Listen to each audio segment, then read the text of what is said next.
Hi, everyone. Kino Lorber just announced their seasonal sale, which they're calling Shocktober sale. And this is a sale that began today, September 23rd, and is going through October 17th. Over 850 titles. And I've done a couple, I think the last two Kino sales this year, I have done recommendation videos for, and I thought I'd do another one now. I'm going to give you the under the radar kind of movies. Uh, the classics. These are not classic movies, the canon movies. As far as they go, I recommend get them all. Get everyone you can afford of the classic movies. But I'm very familiar with the classic movies, so at this time in my life, I'm kind of more interested in these kind of films that have been overlooked or underestimated. So I've got 10 here. I went through my collection and that are in this sale and that I have not actually recommended in a recommendation video. I have made videos, I believe I made videos of all these movies, single movie videos. But let's get to it. First off, and these will be in alphabetical order, first off is 23 Paces to Baker Street. And this is from 1956, starring Van Johnson and Vera Miles. Van Johnson is playing a blind man who is sitting in a bar and overhears. He's very sensitive to sound, and he overhears what he believes to be a murder plot being discussed. And so he goes to the police. He cannot convince the police to do much in the way of investigation. So he becomes sort of an investigator himself. And of course, he has this disability is that he's not able to see.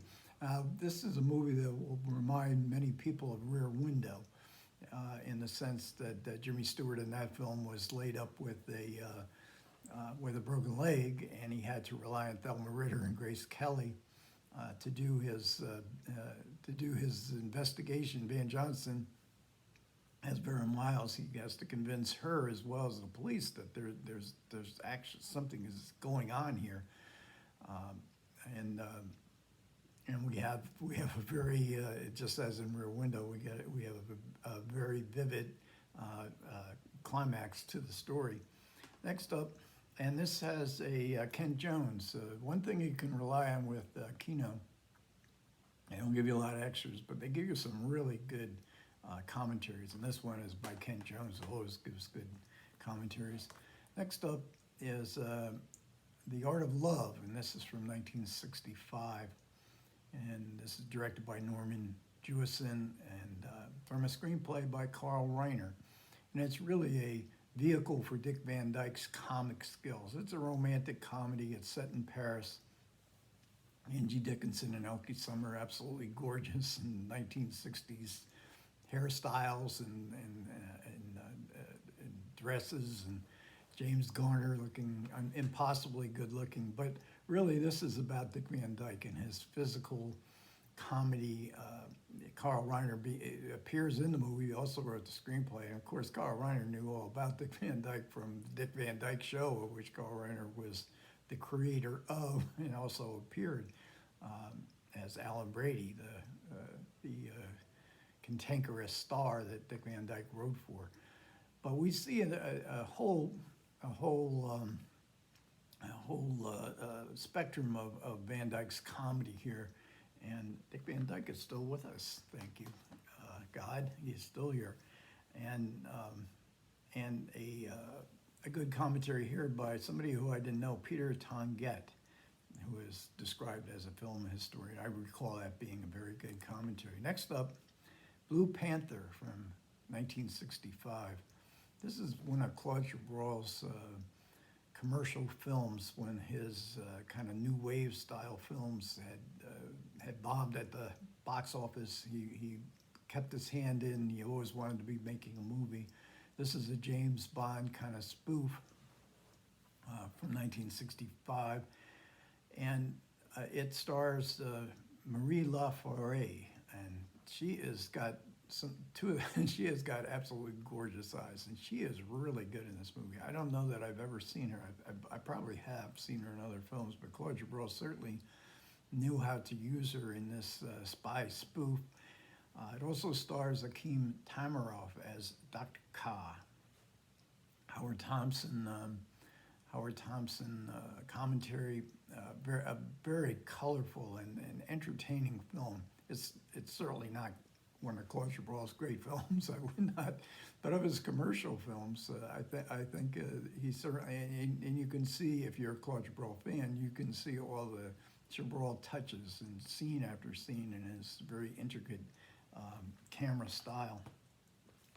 Next up is Bodies Rest in Motion, and this is really the definition of a cult film. It very much part of the independent film movement that was in its ascendancy in the 1990s. This is 1993, directed by Michael Steinberg, who hasn't directed very many movies. It's about a 20-something's ennui, listlessness, aimlessness, drifting through life. Story with a fantastic cast of Bridget Fonda, Phoebe Cates, Eric Stoltz, Tim Roth. Oh, Tim Roth, you can just imagine Tim Roth is going to give you a very unusually strange performance, and he really does here. Great music in this film, great cinematography. Not for everybody, but if you can get on the wavelength of this film, I think you're really going to enjoy it. Next up, 1981's Continental Divide with John Belushi and Blair Brown.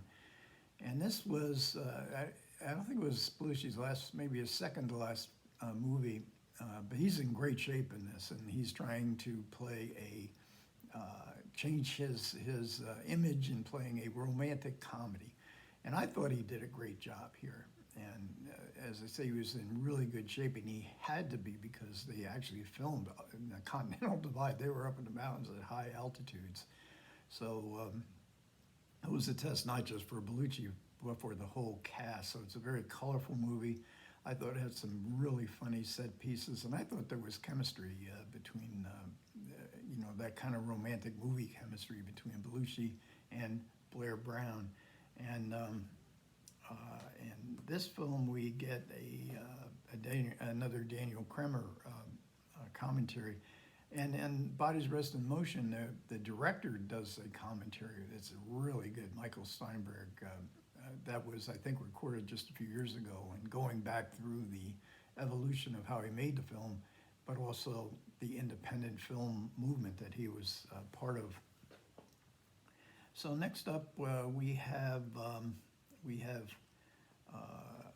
Disputed Passage. Now, last year I did a series on Frank Borzage movies, and this was the biggest surprise for me of all the films that I went through, and most of them were from the 1930s. This is 1939, the magical year of 1939. And it was not considered, a top-of-the-line film in 1939. The other movies could get easily lost with the A movies that were so successful and so memorable from that year. And it has a Dorothy Lamour in a very different kind of role than she usually played. We have John Howard, who Bulldog Drummond.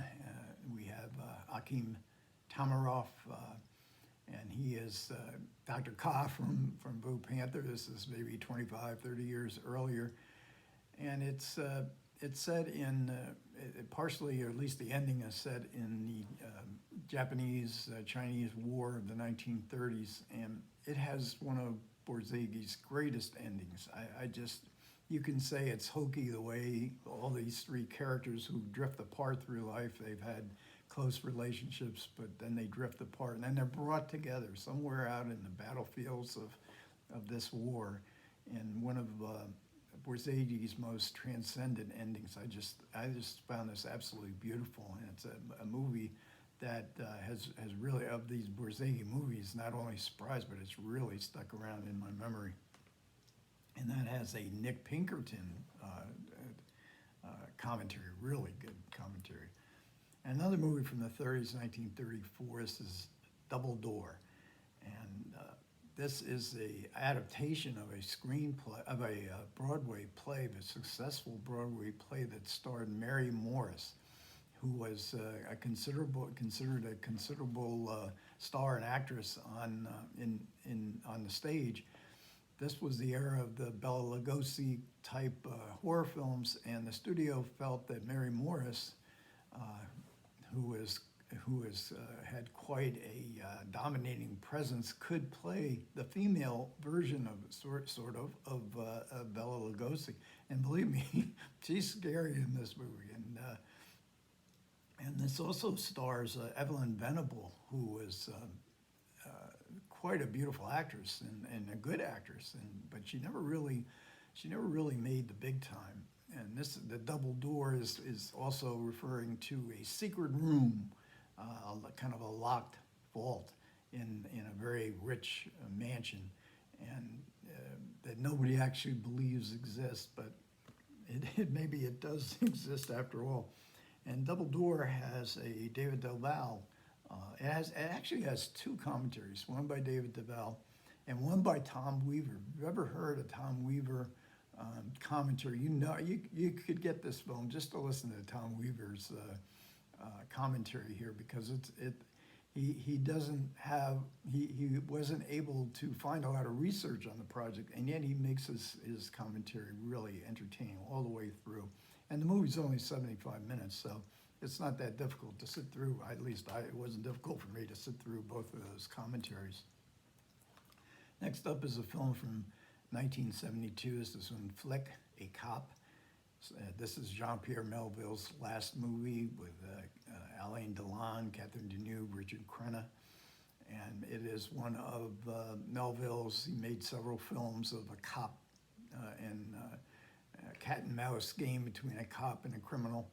I thought that the casting was upside down here. I thought that Alain Delon, who plays the cop and he chose that part, would have been much better as the gangster and the criminal, and Richard Crenna as the cop. But besides that being, Melville's, I watched the American title was Second Wind just last night. I rewatched that with Lino Ventura. Second Wind, I can't remember the French title, but didn't write it down. But it made me so nostalgic for Melville's very unusual crime thrillers that he made. There's really nothing like it. And there's a great train robbery sequence in here that's just absolutely riveting.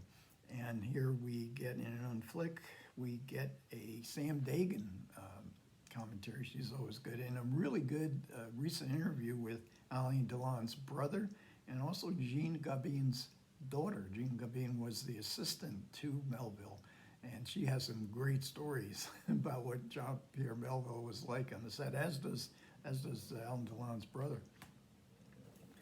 And second to last, we have Night of a Thousand Eyes, and this is from 1948, directed by John Farrow, starring Edward G. Robinson, Gail Russell, John Lund. And it's a story, I called this a supernatural noir, because it's very noirish, and there are murders involved in this. Edward G. Robinson plays a mentalist who has a stage show. He's very famous, but it's a fake. He knows all the tricks. But then one day, this great premise of this movie, he suddenly discovers that he actually has the SP. He can see what's going to happen in the future, and he sees dark things happening to the people that he is close to or he cares about. But again, he can't convince anybody of this. Gail Russell, always good. I saw her a couple nights ago in The Lawless. She's one of my favorites, and this is one of her really good roles, I believe. And last, but certainly not least, we have Puzzle, and also, I'm sorry to keep going back, but Night of the Thousand Eyes has has a commentary by Imogen Sarah Smith, and I mean, it's just, she is really good if you want to know about all the people involved in Night of a Thousand Eyes and what the movie and the different themes and analysis of the movie. There's nobody better than Imogen Sarah Smith. And last, Puzzle of a Downfall Child, and this is from 1970, and starring Faye Dunaway and directed by Jerry Schatzberg. And it's a story of a model who is in steady decline into alcohol, drugs. It's done in a very fractured style. Jerry Schatzberg, the puzzle of the title, the puzzle is sort of piecing together all these different moments through time as we see a portrait of this model in her decline and in her struggle to sort of rehabilitate herself. I'm not sure that the fractured style works, but it's very emblematic of 1970s movies that were able to become stylistically ambitious as the production code went away. But all that aside, Faye Dunaway is absolutely magnificent in this film. And so those are my 10 recommendations. I probably could have picked more, but this is enough time spent. and the sale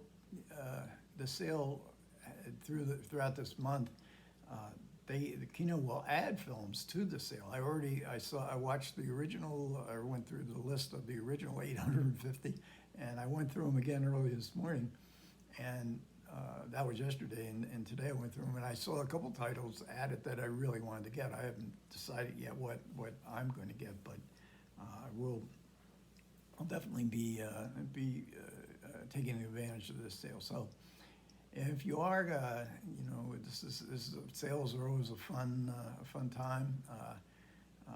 Let me know what you get if you feel so inclined. Comments are always welcome. Take care.